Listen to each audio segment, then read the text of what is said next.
Não, falando do Minuto de Silêncio, cara, pô, o Rafael Carvalho acabou que nunca participou do Minuto de Silêncio, né? O Minuto de Silêncio, pra quem não conhece... Ainda não foi. É o Duca foi, o Jefinho foi. E espero que quando a gente volte, a gente fez uma pausa por causa da pandemia, né? A gente pretende voltar. Que, pô, você vai lá participar também, porque cara, eu tava com muita saudade de gravar podcast presencial. Que pra mim tem outra energia, tem outra vibe. A gente tá aqui, tá falando, tá gesticulando, a gente se interrompe e a gente vê a cara que um tá fazendo diante das reações.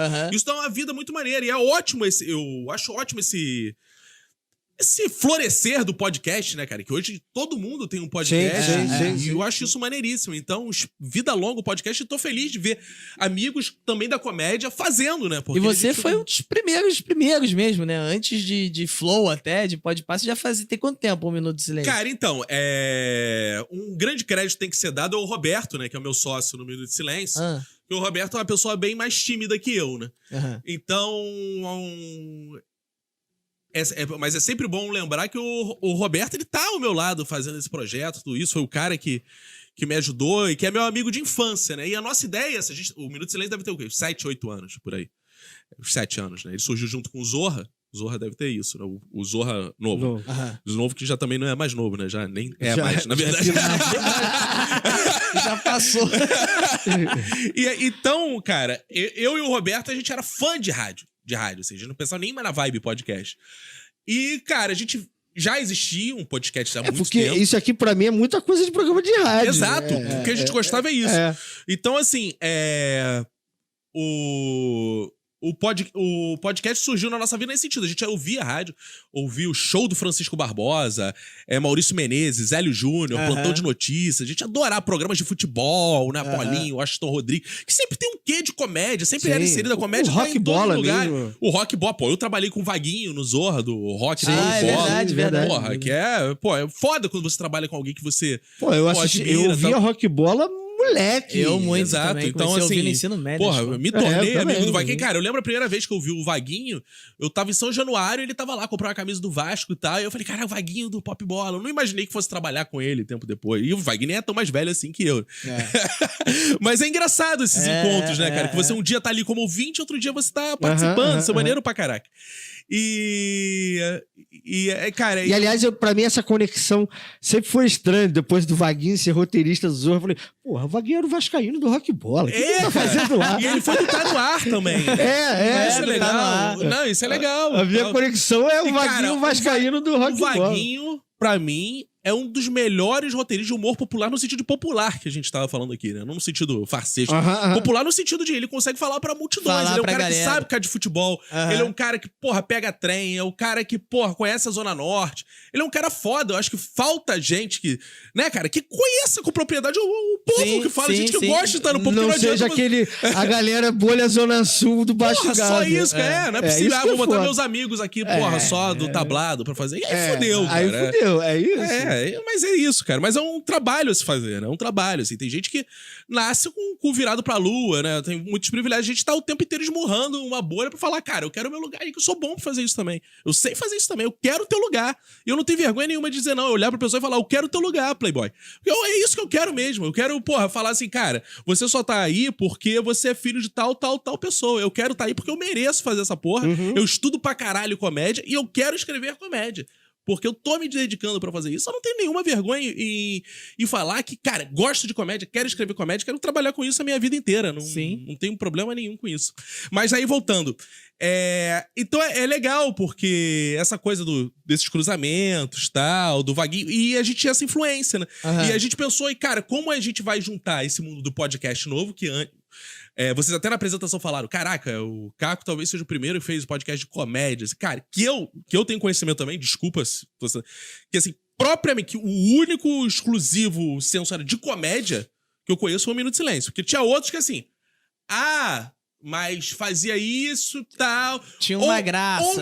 Ou durou 3 episódios, ou não era um espaço que recebia comediante, que fazia piada. Não, as pessoas, vou contar causa aqui e acaba sendo engraçado. Não, nosso propósito é assim, vamos fazer um podcast de comédia. Vamos sentar e fazer comédia. Vamos sentar e fazer comédia. E presencial, aí eu acho que foi o primeiro, de fato, assim. E a nossa vibe era essa, cara. Vamos fazer um podcast que, cara, a gente possa rir. Que a gente traga nossos amigos, cara. A gente vai fazer, vai falando coisas e as histórias são engraçadas. Porque o que a gente mais ri, a gente notou, que ainda até hoje é o momento que eu mais rio na minha vida, é quando eu tô conversando com pessoas. Cara, nada me faz rir mais do que a espontaneidade, a comicidade natural. Aqui, cara, vou te apresentar o cara... Porra, o Duca tem histórias maravilhosas. Cara, vou te apresentar o Duca. Aí ele vai me contar, pô, que eu vou rir pra caralho. Eu falei, cara, que parada é essa?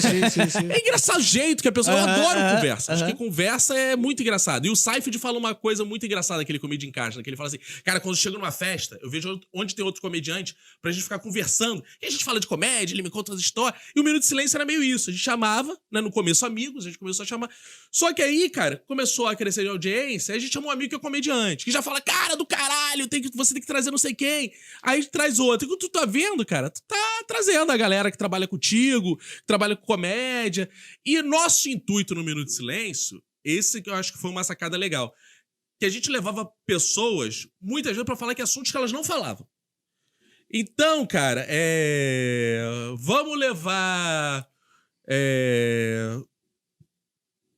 o Vaguinho, mas ele não vai falar de futebol dessa vez. Ele vai falar de relacionamento. Porque aí ele vai abrir um leque de histórias que ele nunca contou, às vezes. Porque o Vaguinho falando de futebol, quem é fã dele já sabe as piadas que ele vai falar de futebol. E a gente queria coisa do tipo, cara, pela primeira vez contei do meu casamento lá.